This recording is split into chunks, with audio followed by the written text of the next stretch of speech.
Good evening and welcome to Friday Vespers for August 21st. The fifth chapter of Mark tells of a series of miracles in which Jesus heals people. A man who has within him an unclean spirit, a woman who's been hemorrhaging for 12 years, and then when Jairus, the leader of the synagogue's daughter, dies, Jesus says to him, "Do not fear, only believe." Sometimes when the realities of life hit us full in the face, it's a little hard to only believe.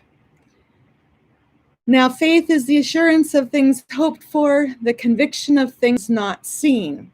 That's what the book of Hebrews tells us. But most of us like to see things with our own eyes or hear them with our own ears before we believe in them. How then do we become people of faith? How do we cling to our faith in challenging times? Today I'll be reading from the book The Faith Club, a Muslim, a Christian, a Jew, three women searching for understanding.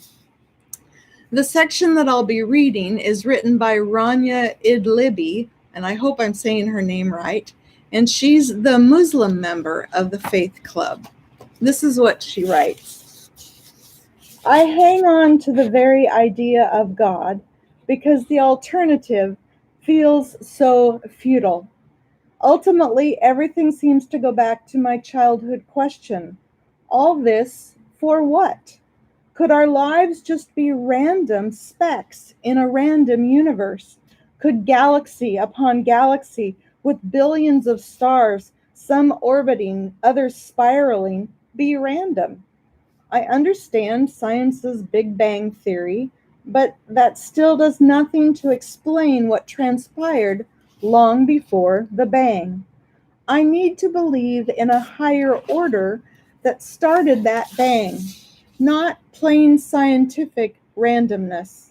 In fact, the more that science unravels about the wonders of life, for instance, genetics, and the universe, the more I am in awe of it. To Muslims, the beauty and wonder of the universe and all that surrounds us offers proof of God. I like that idea. If Suzanne's God is the God of passion and love, and Priscilla's God is a judicial God of mitzvahs, good deeds, or acts, then my God is a poetic rationalist who appeals to my mind and heart. He asks me to consider the universe and its wonderment, to consider the scale of our human achievements in science or medicine, to marvel at our human intellect and its continuous progress, and then challenges me to deny his existence. Could all this just be a random occurrence, he asks me? If we are so impressed by our humanity, earth, and its beauty, then surely we need to remain humble and mindful of that greater force that put it all together in the first place. Herein lies the temptation in my choices and every human choice. Do we choose to forfeit God's role and focus on the randomness of life and the inherent arrogance and cynicism that bestows on our humanity?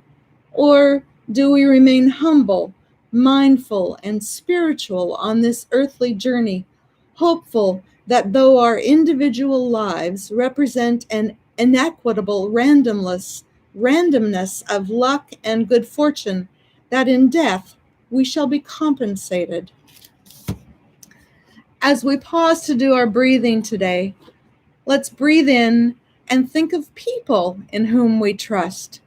Think of moments in which you've felt secure, confident, hopeful, and then think that perhaps there's something bigger out there in whom, in what you might place your trust. As you breathe out, throw out those doubts that leave you feeling anxious, apprehensive. Remember that questioning faith, questioning life, is not a bad thing. Questions help us grow. So as you inhale, thank God for your inquisitive nature and your intellect. Maybe ask for some guidance as you learn and grow.